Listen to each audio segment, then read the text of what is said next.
तो ये मैंने बुक शेयर करी है और हम यहाँ से पढ़ते हैं। तो द मीथेन जो क्या कहते हैं माइक्रोब जो यूज कर रहे हैं अपन फॉर द सीवेज मतलब various type of decomposition process, तो उसके अंदर एनोरोबिकली अगर कोई बैक्टीरिया यूज करता है तो उसमें से कई बार मीथेन बनती है। कौन से बैक्टीरिया होते हैं जो मीथेन बनाते हैं? These bacteria which are producing methane are naturally found in the rumen of ruminant animals. Rumen जानते हैं आप? रूमन जानते हैं? नहीं जानते? Yes sir. हाँ, तो रूमन जो नो सर। जितने भी ग्रेजिंग एनिमल्स होते हैं, रूमिनेंट एनिमल्स होते हैं, जो जुगाली करते हैं, जुगाली करते हैं ना, जो जो चिंगम खाते रहते हैं, करते रहते हैं बैठ करके, भैंसों को देखा होगा। ठीक है, खाते टाइम तो इकट्ठा खा लेंगे, उसके बाद एक जगह बैठ जाएंगे, फिर उसके बाद मुंह चलाती रहती है। तो वो उनका क्या है, जो खाना होता है वो पहले जाकर रूमन में स्टोर होता है। From that rumen the food again brought back in the mouth, and then वो उसको चबाते रहते हैं, and then again they take it into the stomach. तो फिर वो तो उनका पाइलोरिक रीजन में और अदर रीजन्स में जाता है, मतलब मेन रीजन में बॉडी में जाएगा, फिर वहां से पाइलोरिक रीजन में जाएगा। तो वो जो रूमन है, उस रूमन के अंदर there are some cellulose digesting bacteria which are living as a symbiotic. ठीक है, कुछ बैक्टीरिया होते हैं because none of the animal have an ability to digest cellulose, और जबकि इन जानवरों का मेन खाना तो सेलुलोज ही है। वो भूसा खा रहे होते हैं जो जिसके अंदर कुछ बचा नहीं है, सैप तो है ही नहीं उसके अंदर, वो तो कुल मिला के सेलुलोज ही है, भूसा ही है वो तो, मतलब जो डंडियां बची हुई है, सूखे पत्ते हैं, वो सेलुलोज ही है। तो ये सेलुलोज डाइजेस्ट नहीं कर सकते लेकिन सेलुलोज खा रहे हैं, तो वो कैसे कर रहे हैं? उसके लिए उनके पेट के अंदर, उनके रूमेन के अंदर there are some symbiotic bacteria found which are known as मतलब सेलुलोस्टिक बैक्टीरिया और which are known as symbiotic bacteria. तो ये सिम्बायोटिक बैक्टीरिया सेलुलोज को डाइजेस्ट करती है, एंड जब सेलुलोज को वो डाइजेस्ट कर रही है तो मीथेन गैस निकलती है। एंड दैट इज वाई अगर आप कभी किसी गाय के भैंस के बाड़े के आसपास गए होंगे तो आपको एक अजीब सी स्मेल रहती है ना। वो एक स्मेल तो उनकी यूरिया के कारण भी है, बिकॉज वो यूरिन जब भी निकलता है तो उसमें काफी अमाउंट में यूरिया है, plus they are giving methane. However methane doesn't have any smell, लेकिन मीथेन के साथ में other gases are also there, तो विच में भी हाइड्रोजन सल्फाइड, विच में भी अमोनिया, विच में भी कार्बन डाइऑक्साइड, बहुत कम अमाउंट में होती है, लेकिन उनके कारण वहां पे अलग सी स्मेल रहती है। तो ये मिथेनोजन जो होते हैं they are naturally found in their rumen. ठीक है, तो देखिए these bacteria are commonly found in the anaerobic sludge during sewage treatment plant. The bacteria are also present in the rumen. These bacteria are also present in their rumen. ठीक है, a part of the stomach of cattle. A lot of cellulosic material present in the food of the cattle is also present in the rumen. तो वो cellulose को digest करने वाले bacteria ही हैं ये। In rumen these bacteria help in the breakdown of cellulose and plays important role in the nutrition of cattle. वो cellulose को डाइजेस्ट कर देंगे किसी कॉम्प्लेक्स स्टार्च के अंदर, एंड फर्दर डाइजेशन फिर वो स्टार्च को वो जो मुंह में लेकर के आएंगे, फिर वो जुगाली करते रहते हैं, तो सलाइवा के अंदर प्रेजेंट टाइलिन जो होगा वो स्टार्च को डाइजेस्ट करेगा, and then food is again taken back into the stomach and rest of the digestion take place. Do you think we human being have ability to digest cellulose present in our food? No. हम cellulose खाते हैं, वो वैसे के वैसे बाहर निकल जाता है in the form of roughage. Cellulose की इंपॉर्टेंस जरूर है हमारे खाने के अंदर, क्योंकि cellulose has an tendency to absorb water, वो कुछ अमाउंट तक वाटर अपने अंदर स्टोर करके रखता है। तो इससे क्या है, हमारा फीकल मैटर जो है सॉफ्ट हो जाएगा। ठीक है, आप देखिए गाय भैंसे वगैरह जो होते हैं उनका गोबर हमेशा बिल्कुल लसलसा सा रहता है, गीला सा रहता है, because they have got quite a good amount of cellulose which is still remain undigested, वो उसके फूड में प्रेजेंट है। हमारे सेलुलोज अगर अगर जो जो लोग नॉनवेज ज्यादा खाते हैं उनको ये सलाह दी जाती है कि उसके साथ कम से कम सैलेड खाएं। ठीक है, और हम लोगों को भी ये सलाह दी जाती है कि हम अपना गेहूं आटा वगैरह है वो छान करके नहीं खाएं, है ना। जहां तक पॉसिबल हो ताजा आटा आपके पास है अगर, तो छानने की जरूरत नहीं रहेगी उसको, और जब छानेंगे नहीं तो उसके अंदर जो भूसा है वो सेलुलोज वो हमारे खाने में जाएगा, and that will form a roughage. Otherwise we will have to consume more of vegetable. तो सेलुलोज को हम डाइजेस्ट नहीं कर सकते, but it is a component present in our food which will be used for easy bowel movement. ठीक है, thus the excreta, that is the dung of the cattle commonly called gobar, is rich in these bacteria. तो क्योंकि वो उनके Roman में थे तो र्यूमन से जैसे जैसे फूड आगे बढ़ता जाएगा तो ये बैक्टीरिया भी आगे बढ़ते जाएंगे, और उनके गोबर में काफी हद तक ये बैक्टीरिया रहते हैं। अगर 1 दिन पुराना 2 दिन पुराना गोबर आपने सड़क पे पड़ा हुआ देखा हो तो आपने उसके अंदर लार्ज होल्स भी देखे होंगे। ये वो होल्स हैं जो इन कार्बन डाइऑक्साइड ने एनारोबिक रेस्पिरेशन से कार्बन डाइऑक्साइड बना के बनाए हैं। ठीक है। Dung can be used to generate biogas. तो जब अगर आप गोबर को इकट्ठा करके और किसी भी क्लोज चैम्बर के अंदर डाल देते हैं तो ये बैक्टीरिया उसको डिकम्पोज करेंगे कंप्लीटली एंड मीथेन बनाएंगे। तो यही प्रिंसिपल हम यूज कर रहे हैं इन द बायोगैस प्लांट और gobar gas plant, commonly known as gobar gas plant. और इसलिए इस नाम को भी, इसको गैस को भी नाम गोबर गैस कह दिया। हालांकि गोबर गैस करके कोई गैस नहीं होती है, गैस तो methane and hydrogen sulphide and carbon dioxide and hydrogen का मिक्सचर है वो। Now, a biogas plant consists of a concrete tank of 10 to 15 feet deep, in which the bio-waste material bio-waste are collected and a slurry of dung is fed. तो आप यहाँ पे ये देख सकते हैं, ये एक बड़ा सा टैंक है। 2 तरह के बायोगैस प्लांट होते हैं, एक फ्लोटिंग डोम, ये फ्लोटिंग डोम है आपके पास जो यहाँ पे दिख रहा है, और एक होता है फिक्स्ड डोम, जिसमें ये जो डोम है ऊपर वाला, ये वाला जो पार्ट है, ये बैरल जो आपको दिख रहा है, ये क्या है, ये तो ऊपर नीचे जाएगा। उसके अंदर ऐसा ऊपर नीचे नहीं जाता, बल्कि वो एक डोम शेप का फिक्स्ड बना रहता है। जो फिक्स्ड बना रहता है उसको, उसकी एनहांस मतलब उसकी कैपेसिटी को एनहांस करने के लिए क्या है, हम उस गोबर गैस प्लांट को बीच में एक दीवार बना करके डिवाइड कर देते हैं, सो दैट द, अगर मान लीजिए मैं यहाँ पे कहूँ कि यहाँ से यहाँ तक एक दीवार बनी है इमेजिनरी, आपको दिख रहा है मेरा माउस का मूवमेंट, एक Yes. इमेजिनरी वॉल मान लीजिए यहाँ से यहाँ तक। तो अगर ये इमेजिनरी वॉल है तो पहले क्या होगा, डंग का मिक्सचर जो हमने यहाँ पे डाला वो पहले इस चैम्बर में इकट्ठा होगा, फिर यहाँ भर जाने के बाद ओवरफ्लो होकर इधर आएगा। जो फ्रेश डंग आप यूज कर रहे हैं वो नीचे जा रहा है, देखिए उसको ऊपर नहीं छोड़ा है, उसको नीचे ले गए। नीचे ले जाने से क्या होगा, ये डंग धीरे धीरे धीरे धीरे धीरे धीरे सड़ता सड़ता सड़ता सड़ता ऊपर तक आएगा, फिर वहां से यहाँ पे गिरेगा। ठीक है। ये क्योंकि फ्लोटिंग डोम है तो इसके अंदर हमने ऐसी कोई दीवार नहीं बना रखी है ना। इसके अंदर सारा वेस्ट नीचे जाएगा और धीरे धीरे सड़ता सड़ता सड़ता सड़ता ऊपर आएगा, और फिर उसके बाद जब यहाँ तक आता है पूरी तरह से सड़ जाता है, then it passes into this sludge. Okay. तो अब इसका उसमें क्या होगा, इसको कम से कम 15 से 20 दिन का 25 दिन का टाइम चाहिए माइक्रोबायल एक्शन से पूरी तरह से गैस बनने में। तो हम डंग और वाटर का 1:5 का रेशियो लेंगे, 1 किलो डंग 5 किलो पानी मिला करके और इसके अंदर फेड कर देते हैं। That goes right in the down, नीचे चल जाएगा, फिर वो धीरे धीरे सड़ने लगेगा। ठीक है। सड़ता जाएगा और ऊपर बढ़ता जाएगा। जहां से नया मटेरियल ऐड करते हैं तो यहाँ से पुराना वाला जो आज से करीब 20-30 दिन पहले डाला होगा वो इधर निकल जाएगा। ठीक है। और जो गैस यहाँ से बन रही है वो इस डोम के अंदर इकट्ठी हो रही है। अगर गैस कम होगी तो डोम नीचे चला जाएगा, गैस ज्यादा होगी तो डोम ऊपर आ जाएगा। ये फ्लोटिंग डोम है। So there will be a constant pressure. Floating dome जो है वो एक कांस्टेंट प्रेशर प्रोवाइड करता है गैस का, so that gas can be used in household for the various purpose. गोबर गैस क्या क्या काम आती है, गोबर गैस मेनली कुकिंग के काम आती है। गैस जला लो और उससे खाना पका लो, जैसे हम सिलेंडर में एलपीजी यूज कर रहे हैं उसकी जगह गोबर गैस यूज कर सकते हैं। याद रखिए गोबर गैस में कोई स्मेल नहीं रहती है, क्योंकि it is mainly methane which has no smell, carbon dioxide which doesn't have any smell, और hydrogen does not have any smell. At the most जो थोड़ा बहुत स्मेल आ सकता है वो वेरी स्मॉल फ्रीक्वेंसी, क्या कहते हैं, percentage of methane and hydrogen sulphide में बी देयर विच में गिव यू स्मेल। उससे ज्यादा स्मेल तो एलपीजी में रहती है ना। तो it is a clean fuel.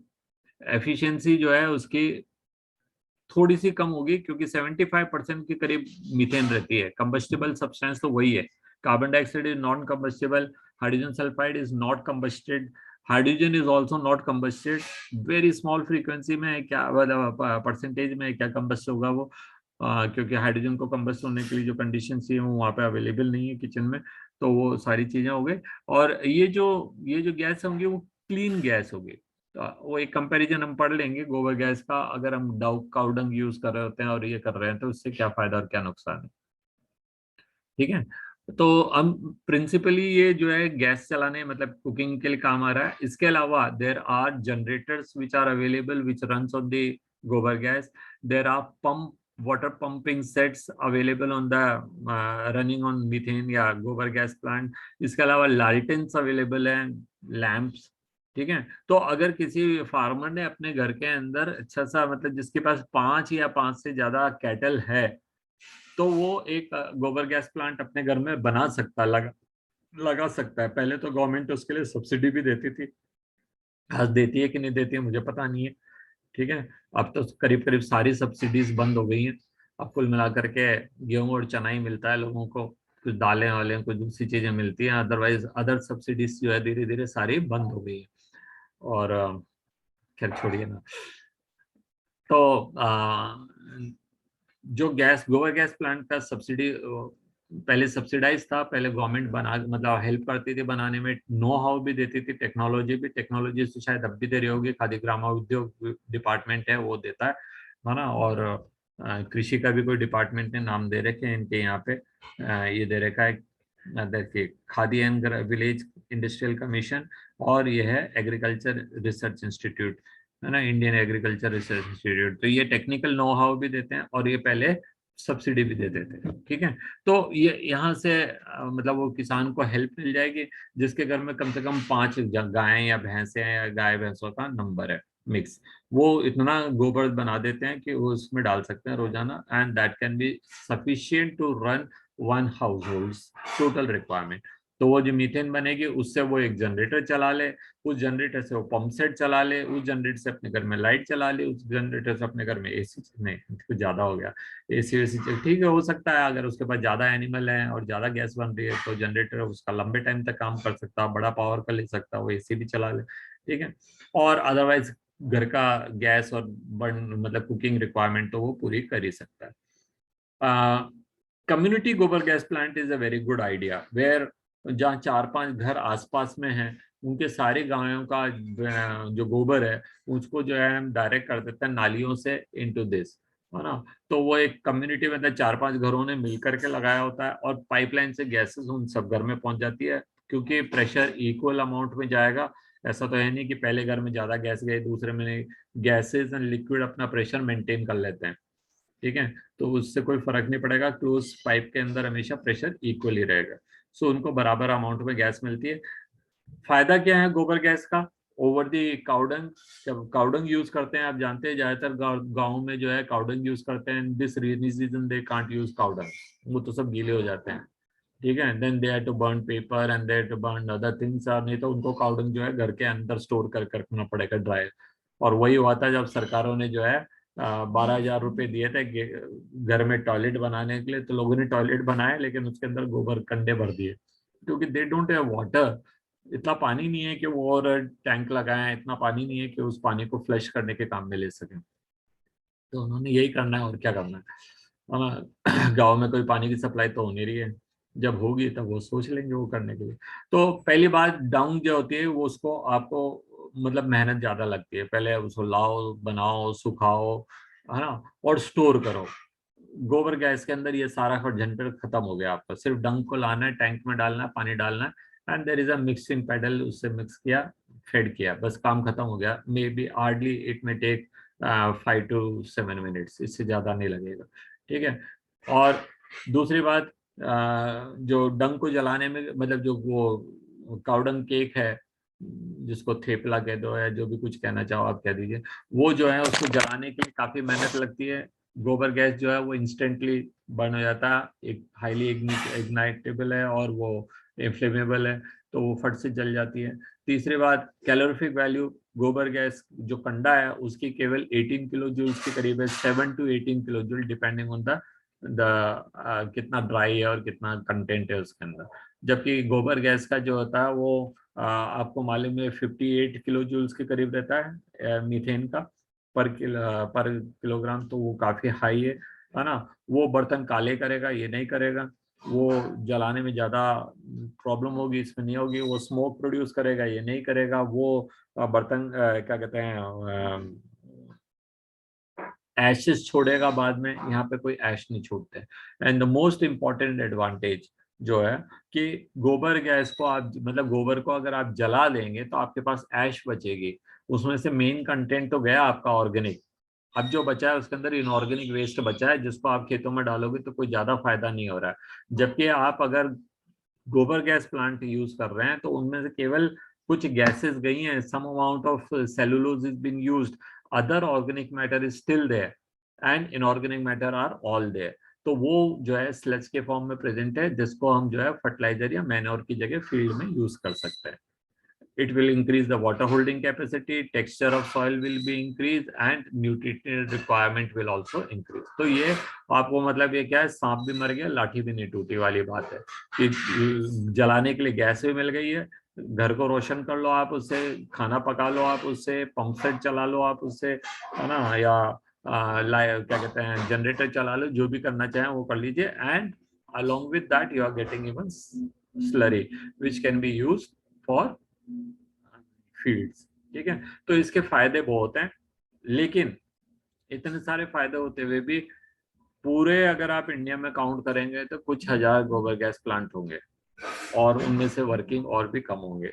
कारण क्या है कि इसमें मेंटेनेंस काफी बढ़ जाता है। अब ये जो डोम है, ये डोम जो है वो गलता जाता है, यहाँ से सड़ जाता है वो, ठीक है, because that is continuously wet, तो उसमें रस्टिंग होगी।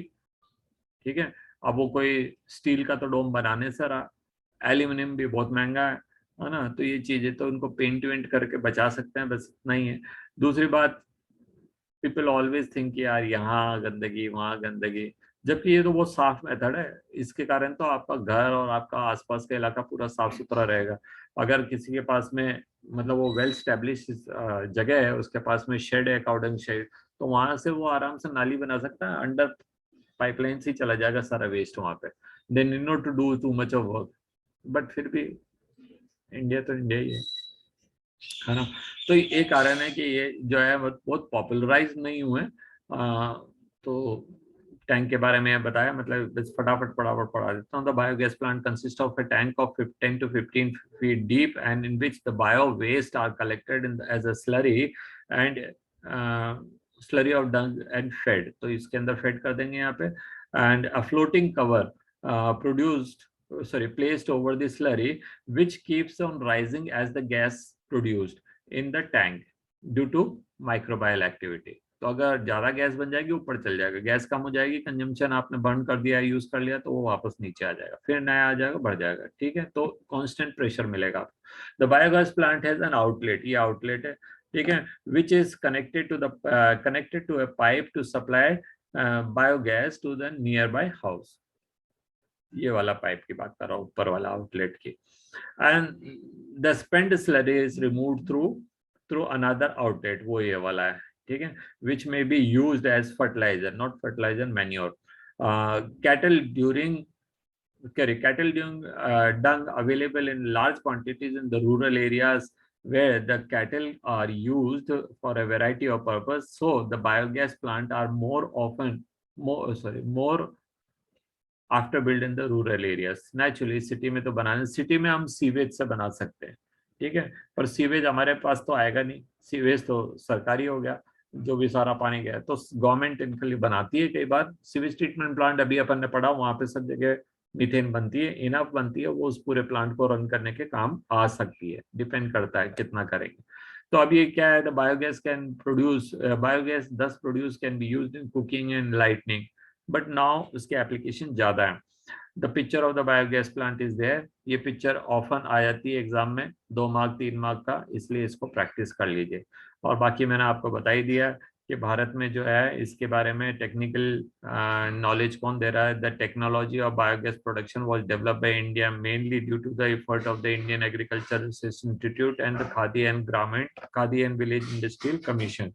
If your school is situated near village please go and visit. हमारा तो अभी स्कूल में ही विजिट नहीं हो रहा है बच्चों का, तो वहाँ कहाँ जाएंगे, देखेंगे अगर कभी पॉसिबल हुआ तो, या आप भी कहीं पे अगर आसपास किसी गांव में किसी के पास है तो आप जाइए और try to make a visit. It will be useful experience हो सकता है आपके लिए। एक्सक्यूज मी सर, बोलिए। सर्कल पेपर के लिए एक टॉपिक बता दो, मतलब वो पढ़ा डाउट क्लियर कर दो। बताओ। सर ये इंट्रा यूट्राइन डिवाइसेस मतलब एक बार कैसे काम करते हैं पूरा बताएं। इंट्रा यूट्राइन डिवाइसेस 3 तरह की होती हैं।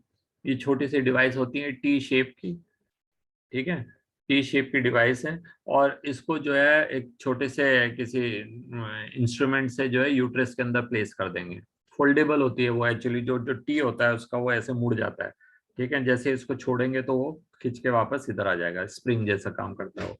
तो उसको फोल्ड करके और यूट्रस के अंदर डाल देते हैं, और जैसे उसको डालेंगे तो it will automatically go and take the shape in the uterus. Uterus आप जानते हैं वो इस तरह का है, टी शेप का ही है, मतलब इन्वर्टेड पेयर शेप का। तो ये जाकर के उसको वहां पे फिट हो जाता है ना। 3 तरह के क्या कहते हैं आईयूडीज आर अवेलेबल। एक जो है नॉन मेडिकेटेड है, जिसमें लूप्स एंड लिपोज आ गया। लूप्स एंड लिपोज जो होते हैं वो केवल यूट्रस को ऑक्यूपाई कर रहे हैं। उसके कारण क्या होगा, अगर नॉर्मल फर्टिलाइजेशन हो जाएगा कोई दिक्कत नहीं है, मतलब एग भी बना, स्पर्म भी बना, स्पर्म वहां तक पहुंच भी गया, फर्टिलाइजेशन भी हो गया, जायगोट भी आ गया, लेकिन वो इम्प्लांट होने के लिए इसको जगह नहीं मिल रही है, सो वो अल्टीमेटली मर जाएगा, ठीक है। दूसरे हैं कॉपर रिलीजिंग, जिसको आपने सीओटी या मल्टीलोड या ऐसे नाम से जाना है, ठीक है। तो वो उसमें नीचे कॉपर की एक वायर लटकी हुई रहती है, मतलब लगी हुई रहती है, होगा वही शेप कॉपर टी, इसी टाइप का टी शेप का है। और इसमें जो नीचे की तरफ कॉपर का वायर लगा है। कॉपर वायर जो होता है वो कॉपर आयन रिलीज कर रहते हैं। कॉपर आयन जो होते हैं वो स्पर्म्स की मोटिलिटी को कम कर देते हैं या उनको सप्रेस कर देते हैं, मार देते हैं। तो ये एडिशनल बेनिफिट हो गया। एक तो मतलब मतलब अगर बाई चांस एम्ब्रियो बन गया तो एम्ब्रियो को तो इनहोस्टाइल करेंगे, उनको तो रहने लायक जगह छोड़ेंगे ही नहीं, है ना। और ये साथ के साथ में स्पर्म की मोटिलिटी कम कर देते हैं, स्पर्म को अनफिट बना देते हैं, स्पर्म्स को मार भी सकते हैं, ठीक है। तो ये दूसरा हो गया। और तीसरे वाले जो हैं वो हार्मोनल है। हार्मोनल जो होते हैं वो अलोंग विथ दिस वो अंडे को भी बनने से रोकेंगे, ठीक है। तो वो हार्मोन्स प्रोड्यूस करते हैं, और हार्मोन जो होते हैं वो ग्रोथ ऑफ क्या कहते हैं फीमेल गैमीट जो होते हैं उसको भी सप्रेस कर देते हैं, स्पर्म्स की मोटिलिटी भी कम कर देते हैं। तो इस तरह से वो काम करेंगे। तो ये तीनों जो हैं वो आईयूडीज हैं। आईयूडीज अलग अलग फॉर्म में आ रहे हैं, medicated and non medicated, copper releasing और हार्मोन वाले जो भी हैं। पर्पस जो है काम करने का तरीका जो है मेन तो उनका यही है कि वो यूट्रस के अंदर इस तरह से समा जाते हैं कि और जगह और इम्प्लांटेशन नहीं हो सकता। उसके अलावा वो स्पर्म की मोटिलिटी रिड्यूस कर सकते हैं, वो स्पर्म को मार सकते हैं, वो अंडे का प्रोडक्शन रोक सकते हैं, या कुछ और तरीके से काम सकते हैं, वो एडिशनल है। और बोलिए, नाम जरूर याद कर लेना। बस बस सर इतना ही था। ठीक है, नाम जरूर याद कर लेना। एलएनजी है और प्रोजेस्टेट है, और ये तो हार्मोनल हो गए। और सीयूटी है ना, कॉपर टी एंड एलएनजी, नहीं एलएनजी इसमें नहीं आया। इनके इनके नाम मल्टी लोड है, इनके नाम आप याद कर लीजिए कौन सा वाला किस टाइप का है ना। Okay okay, that's fine. Best wishes for your exams. Good day, enjoy your day. Thank you sir. Welcome thank you sir. Welcome.